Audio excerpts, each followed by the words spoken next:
La prédica se llama Vida eterna es igual a intimidad con Dios. ¿Sí? Vida eterna es igual a intimidad con Dios. ¿Por qué es importante tener la intimidad con Dios?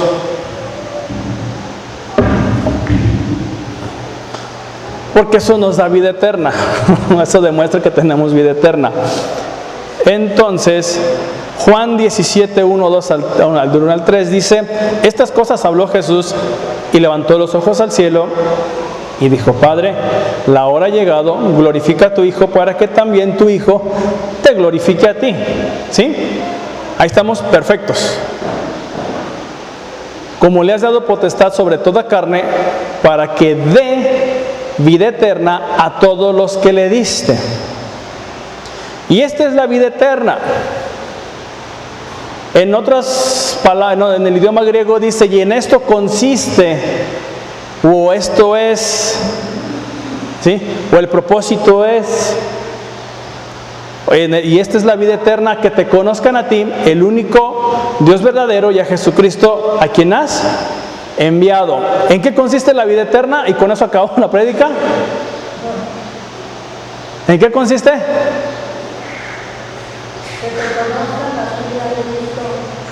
No, primero, en que te conozcan a ti, al Padre, a ti, el único Dios verdadero, y a Jesucristo, o sea, a mí, a quien has enviado. ¿Sí? Entonces la vida eterna corresponde a conocer a dos personas. De hecho, si nos ponemos más teológicos, pues Jesús es Dios, o lo que conocemos como la Trinidad, que ya luego hablamos de ello. Pero ahí básicamente está Jesús usando un orden jerárquico, no de importancia, sino que es necesario que conozcas al Padre. ¡Oh, sorpresa! También a mí. Y por ende, al Espíritu Santo. ¿Por qué? Porque se supone que Jesús va a enviar al Espíritu Santo para que Él nos guíe, nos enseñe, nos redarguya, nos exhorte, lo que tiene y lo que se supone que debe de estar haciendo en nuestra vida diaria. Porque el Espíritu no es un crucifijo que cuando lo ocupamos, lo desclavamos, y cuando ya no ocupamos de sus servicios, pues lo volvemos a clavar.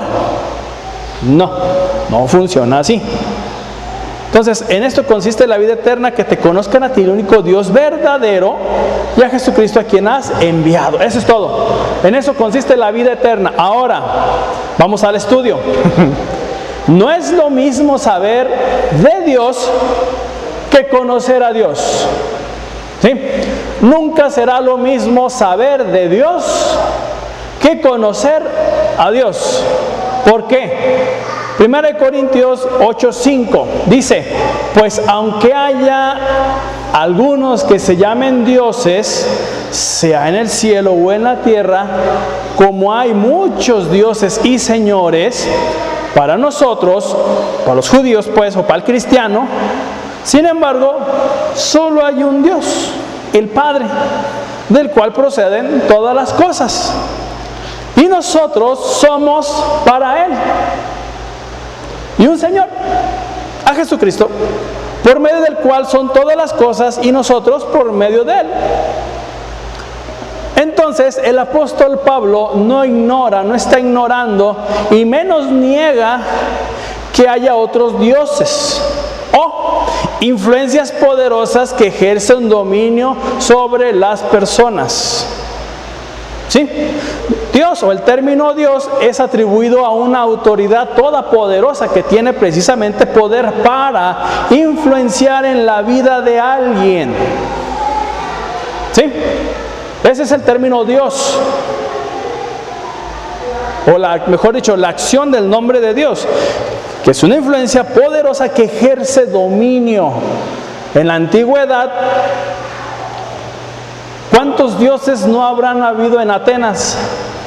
Cuando dice Pablo: no, llegué a Atenas y vi un montón de templecillos a varios dioses, y nomás les faltó uno nombrar, y le pusieron al Dios innombrable, o al Dios que no conocemos, porque conocían a todos los dioses habidos y por haber de ese tiempo.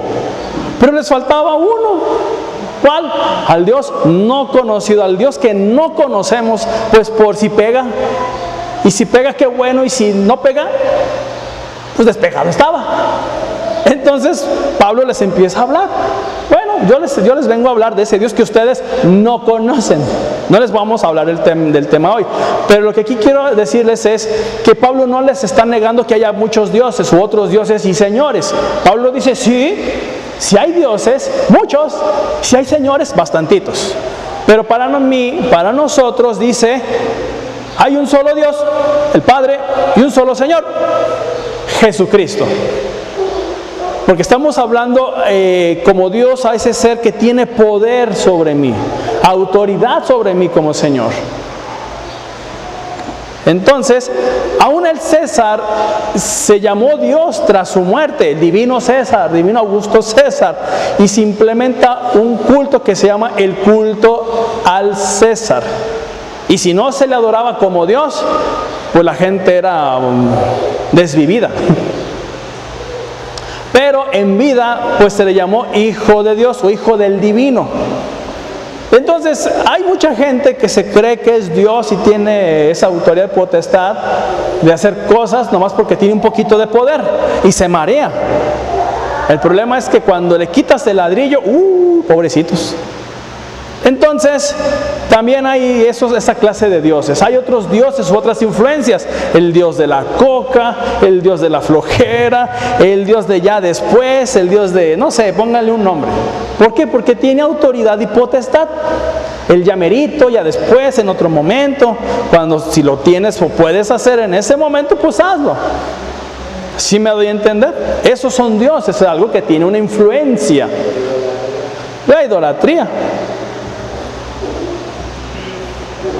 Pablo expresa que para el creyente hay un solo Dios, el Padre, y un solo Señor, Jesucristo, y que somos y le pertenecemos a Él.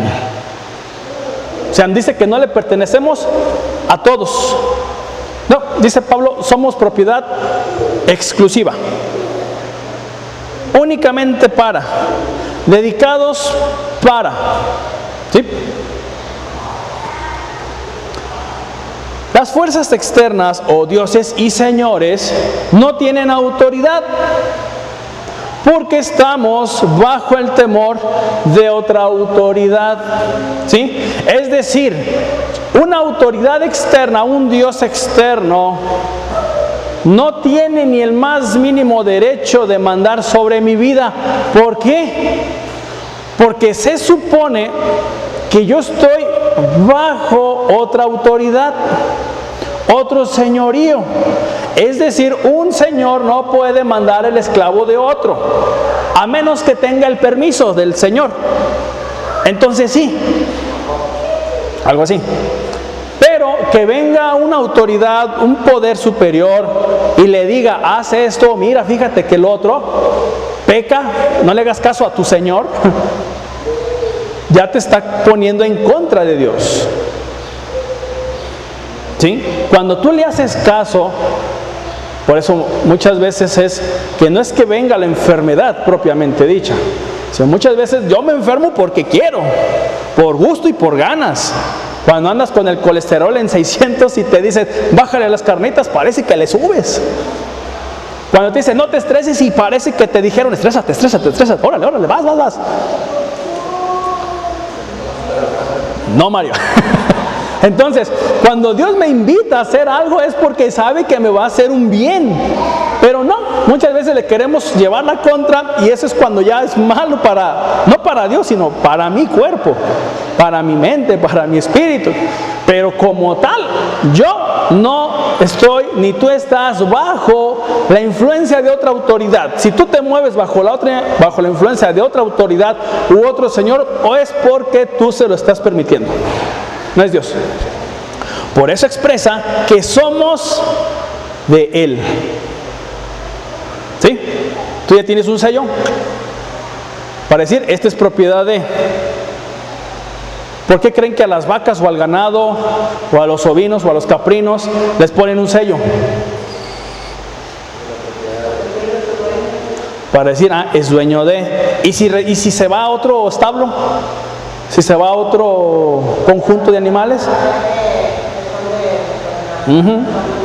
Salió a pasear y ahí se quedó. No. O sea, eso quiere decir que algo ocurrió.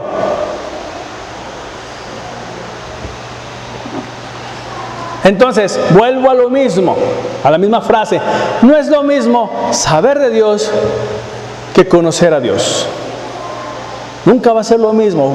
Aunque pareciera igual, sonar igual, fuera sinónimo, no es lo mismo. Sabemos que Dios expresa que hay alguien, pero sabemos de Dios, expresa que hay alguien que tiene autoridad, buena o mala, que ame o no, que se preocupe por mí o no, que me haga su hijo o no. ¿Sí? Hay autoridades o hay dioses que así son. Si me ama o no me ama, ese ya es asunto de aquel de arriba. Te voy a poner un ejemplo. Con los griegos había una rama filosófica, los epicureos, que sí aceptaban a dioses, la existencia de dioses, pero que esos dioses no les importábamos, no nos tenían bondad, no nos tenían misericordia, eran así que, ay, mira, qué cosas tan raras son los humanos. Pero había otro grupito que se llamaban los estoicos, que eran lo contrario, veían que los dioses veían a la humanidad como pobres animalitos de la creación de Dios. Ay, vamos a ayudarlos. Y había otro grupo, los judíos, que creían y pensaban y vivían que Dios amaba tanto a la humanidad que se manifestaba en teofanías. En el Antiguo Testamento vamos a leer siempre, y el ángel de Jehová se le apareció a fulanito de tal.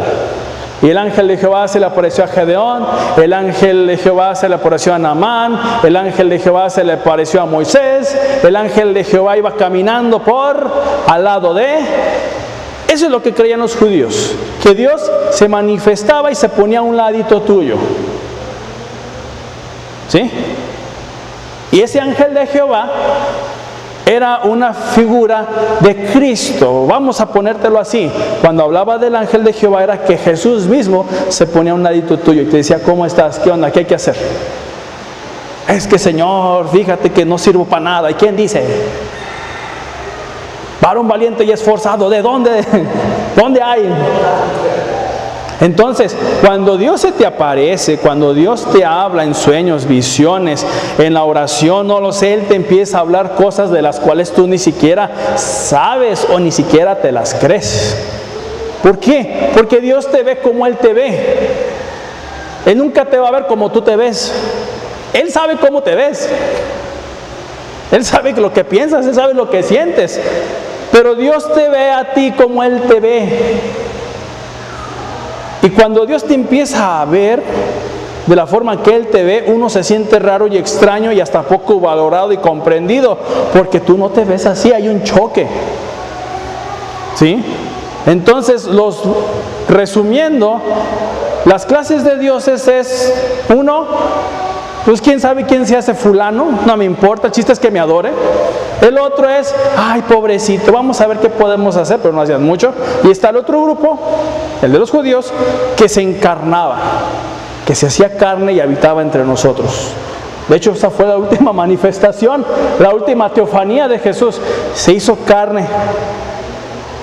Ya no era un espíritu, sino ahora se había encarnado, había tomado forma humana. ¿Sí? ¿Pero qué creen? También los demonios y Satanás saben de Dios, saben que existe Dios y peor aún, lo conocen. Saben quién es Dios, saben qué hace Dios. Y peor aún, tiemblan. Nosotros, ¿cuándo hemos temblado en la presencia de Dios? ¿Cuándo hemos sentido el temor de Dios? El temor. Ese tipo de temor, de temblar. No, nunca. Nada. ¿Por qué? Porque para nosotros es como Dios. Sí, está bien, está chido. Toma tu like. Pero cuando de verdad sentimos el temor de Dios en nosotros, es una vida que cambia, es una vida que sabe que yo ya le pertenezco a un Señor y que no debo de ponerlo en cólera contra mí. Es decir, tengo que obedecer, tengo que amarlo. ¿Por qué? Porque mi Dios es un Dios de misericordia, pero también de justicia. ¿Me estoy dando a entender? Por eso esto es tan importante, que no es lo mismo que yo sepa de Dios, porque el saber de Dios es conocer la parte superficial de Él y de sus atributos. Es solo información. A ver, por ejemplo, díganme 2 atributos de Dios.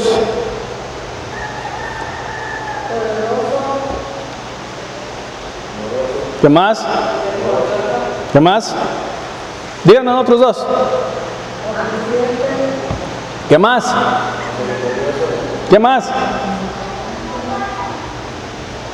Y si le metemos poquitos eso, ¿ese atributo me está diciendo algo a mí?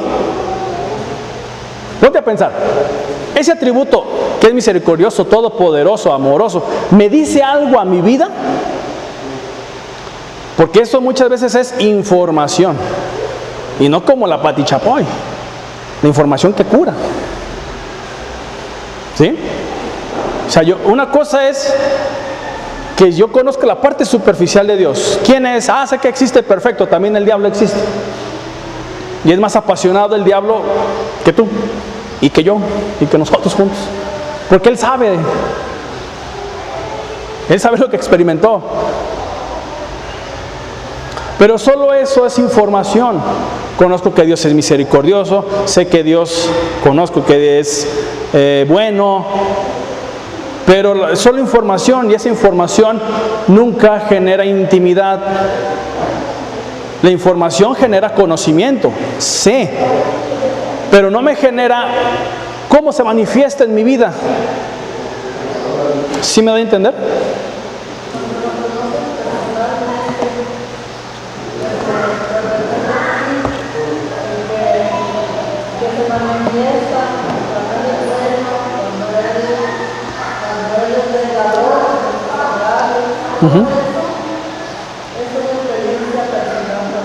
Ajá.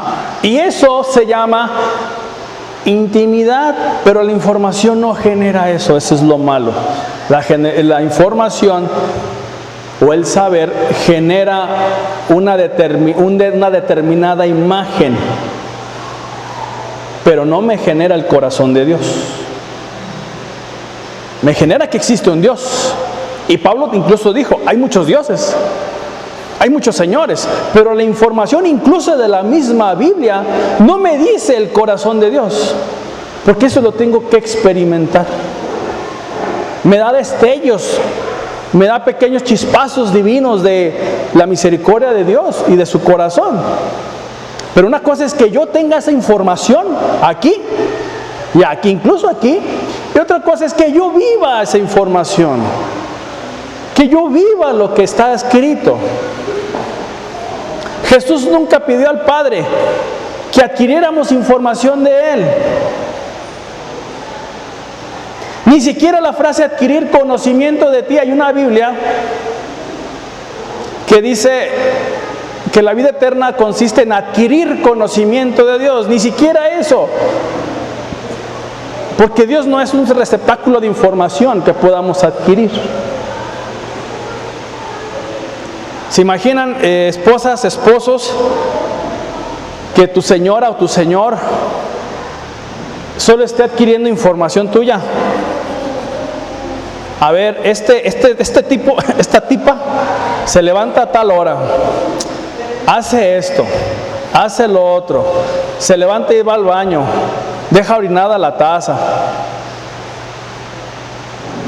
Tú te sentirías, y si tú estuvieras leyendo eso y te compartiera, ¿tú te sentirías amado o amada? ¿Generaría intimidad? ¿Qué generaría? ¿Cómo? O sea, te está diciendo lo que hace. Es una descripción nada más, pero no te dice nada más, nada. Al contrario, te da hasta vergüenza. Entonces, Jesús nunca dijo adquieran conocimiento de Él, de Dios primero. Esta frase que parece inofensiva es igual de dañina a lo que Eva dijo a la serpiente: ni le tocaréis para que no muráis.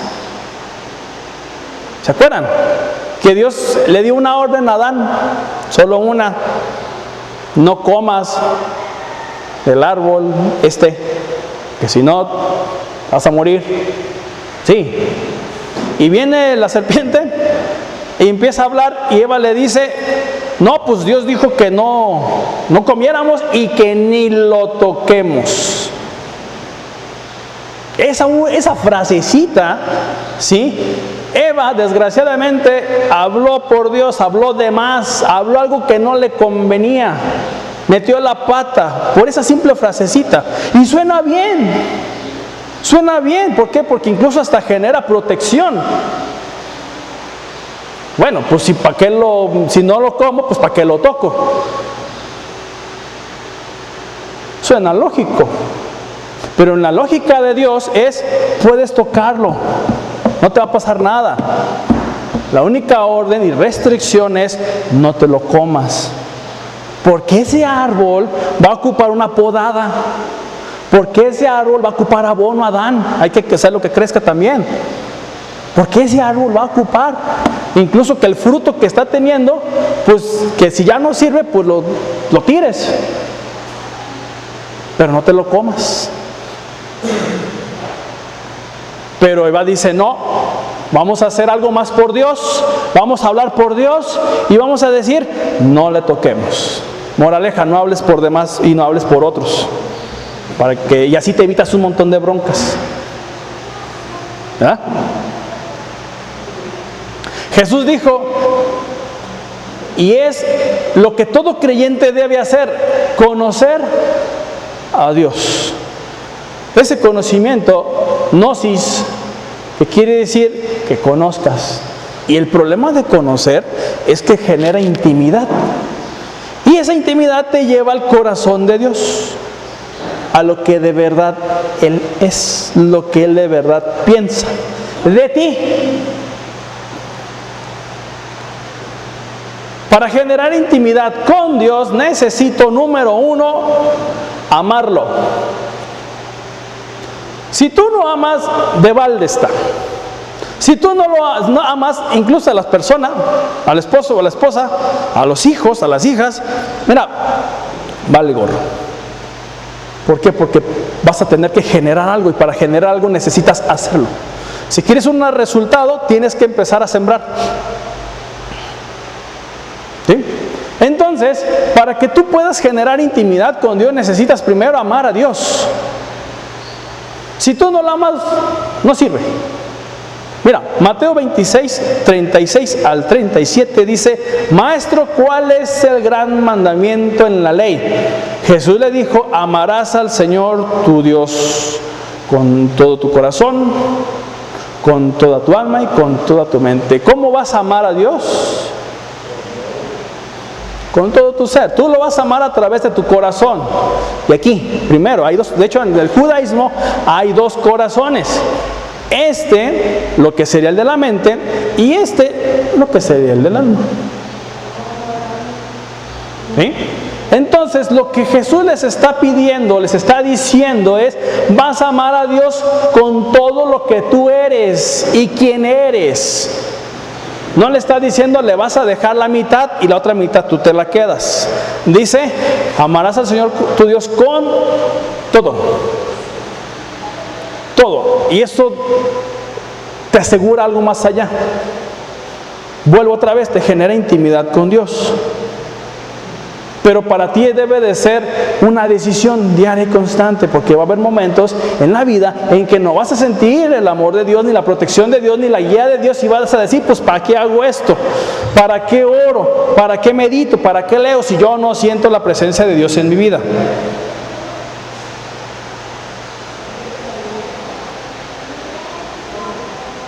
Esposas, bueno, hay un estudio, dicen que hay un estudio, que al hombre, con que la esposa le diga con una vez te amo, mi amor, una vez le basta para 7 años. Eso dice, yo no sé. Y ese mismo estudio dice de que la mujer necesita más, mucho más de 2 te amos en el día. Porque si nomás se le da un te amo, pues ¿qué creen? ¿Qué creen que pase? No se siente amada. ¿Por qué? Ya luego les platico. Pero el asunto aquí es, a ti que no se te olvide que Dios te está amando. Número 1. Que a pesar de las circunstancias, de los problemas, de las broncas, Dios está ahí. Ahí está a un lado. Así como estuvo en las epifanías del Antiguo Testamento, está contigo a un lado. Está diciendo, ¿qué pasó? ¿Qué onda? En la presencia del Espíritu Santo. Por eso se llama el Paracleto, que quiere decir que está a un ladito. O sea, a un lado, ahorita mismo, tú tienes al Espíritu Santo a un lado tuyo. Ahorita. Y si tú te largas de aquí, ¿qué crees? También va a estar a un lado tuyo. Que le hagas caso o no, ese es otro cuento. Que es lo que Dios sí quiere, que le hagas caso. Pero aquí, para tú amar a Jesús, incluso a la persona, tú tienes que dedicarle tiempo, tú tienes que darle el corazón, darle el alma y darle la mente. Cuando andan de novios, sobre todo el novio, le genera sus chocolates, le da sus flores, le va a restaurantes de 50,000 pesos, no es cierto, entonces ya son otras cosas. O sea, le invierte, vamos. ¿Sí? Y lo mismo es con Dios, para amarlo necesitas demostrarlo. No tan solo es decirlo, sino hacerlo. Y eso precisamente nos lleva a punto 2, tiempo. El tiempo es lo que nunca te van a regresar, pero lo que sí bien puedes tú invertir. O inviertes para bien o inviertes para mal. Inviertes en oportunidad o inviertes en fracaso. Pero eso sí, el tiempo no se te regresa. El tiempo te regresa lo que tú le hayas invertido. ¿Qué invertiste? A eso sí. Mateo 11:28 dice, y no tan solo esta frasecita, sino aplica todo a nuestra vida. Venid a mí. ¿Qué está diciendo? ¿Qué dice? Las primeras palabras. Venid a mí. Y ese venid a mí no tan solo es en esa frase, sino en todo. Venid a mí todos los que estáis trabajados y cargados, que yo te voy a poner más carga, que yo te voy a hacer sufrir más, que te voy a traer enfermedades, que te voy a traer maldición. Sí dice así, ¿verdad? ¿Qué dice? Yo os haré descansar. ¿Qué dice? Yo os haré descansar. Pregunta del millón, hermanos. Pregúntate a ti mismo, ¿tú ya estás descansado? No me respondas, eso respóndele a tu Dios. Usted ya está descansado, porque es lo que dice. Venid a mí todos los que estáis trabajados y cargados, y no dice, tú te harás descansar. ¿Verdad que no? Dice, yo te haré descansar. Ya has venido a Jesús para que Él te descargue la carga de trabajo, la carga emocional, la carga espiritual, o ahí la traes como burro. No me respondas, solamente piensa. ¿Y para eso qué crees? Ocupas tiempo. Ocupas tiempo. Esposos, esposas, ¿cuánto tiempo se dedicaban cuando eran novios? No me digan, nomás piénsale. ¿Cuánto tiempo le dedicaba a mi novia? 5 minutos. No, pues no. 10 minutos, media hora, 4 horas, 6 horas. No, tampoco, no inventen. Yo sé la circunstancia que muchas veces estamos, pero eso es lo que muchas veces ocurre. ¿Cuánto tiempo yo, como hija de Dios, hijo de Dios, cuánto tiempo le estoy? Es más, vamos a cambiarla, que es lo mismo. Como siervo de Dios, porque al final de cuentas somos siervos también. Como siervos de Dios, ¿cuánto tiempo le estamos a los pies del maestro para que él me instruya? Vamos, somos discípulos. ¿Cuánto tiempo permanecemos a los pies del maestro, viendo al maestro para que él me esté instruyendo? Porque inclusive para poder enseñar, tengo que tener a alguien ahí. Para que alguien aprenda un oficio, tiene que estar ahí.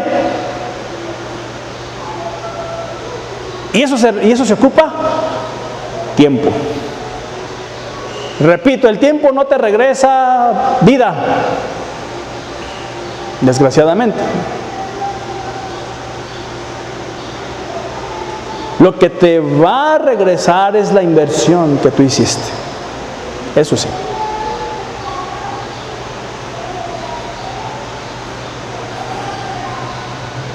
Tres, obediencia. Para generar intimidad ocupas obediencia. Ocupas lealtad, ocupas compromiso. Juan 14:15 dice, si ustedes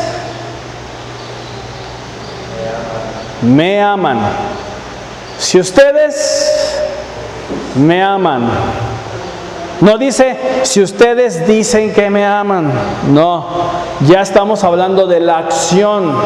Yo ya pasé de pues como que sí, como que no, a sí te amo. ¿Sí? Ya pasamos ese punto. Sí estoy contigo. ¿Sí? Ya pasamos de sí te amo, ahora sí demuestro que te amo. Ya pasé tiempo, estoy pasando tiempo y entonces viene esa parte de obediencia, esa parte de lealtad, esa parte de compromiso. Por eso expresa, si tú me dices que me amas, entonces ¿qué dice? Obedecerán mis mandamientos. Ahora, hay que entender también los términos, porque muchas veces uno es que lo ve como algo obligatorio. Velo como una forma de valor. Valores. ¿Qué valores o qué mandamientos se transforman en valores?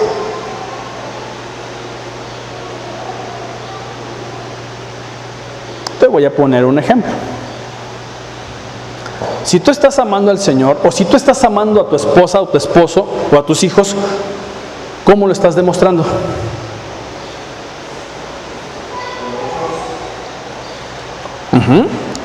Esos hechos son mandatos o son acciones. Un mandato al final del día es una acción. Es algo que se te dice que es bueno para hacer. Entonces, ¿tú cómo le demuestras a tu chiquillo, tu chiquilla, a tu esposa, a tu esposo, incluso a ti mismo, de que te estás amando o lo estás amando? Eso es obediencia. ¿Sí? Esa es lealtad. Ese es compromiso.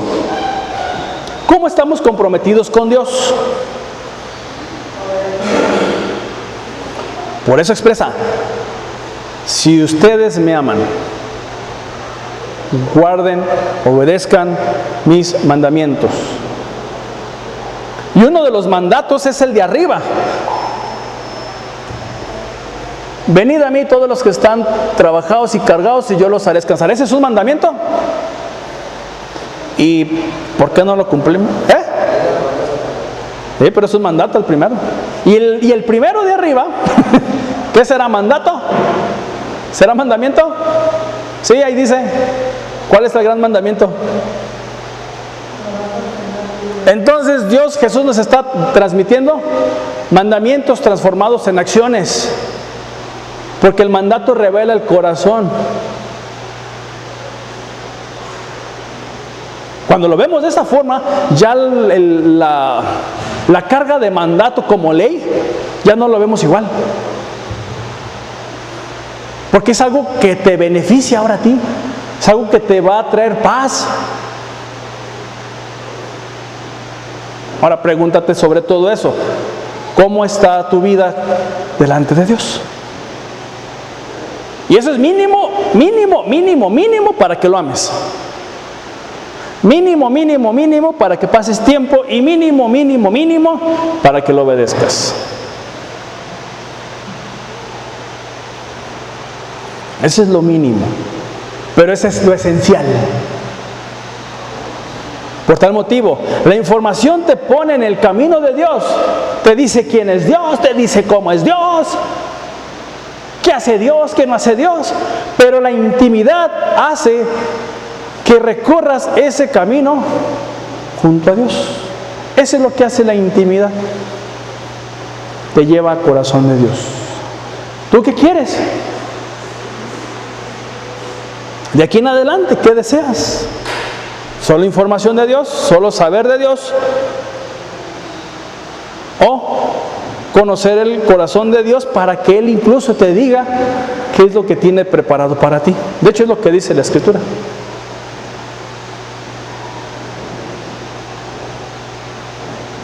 Vamos a orar. Padre, te damos gracias por este día, por tu misericordia, por tu bondad. De esta misma forma, Señor, te pedimos, Padre, que podamos tener intimidad contigo, te podamos conocer quién eres y a tu Hijo Jesucristo, a quien has enviado. Hay muchos dioses, hay muchos señores, no los negamos porque tienen autoridad, pero te damos gracias porque esos dioses y esa autoridad no tienen autoridad sobre nosotros, porque nosotros somos de propiedad exclusiva tuya. Somos para ti nada más, papá. Y te damos gracias por ello.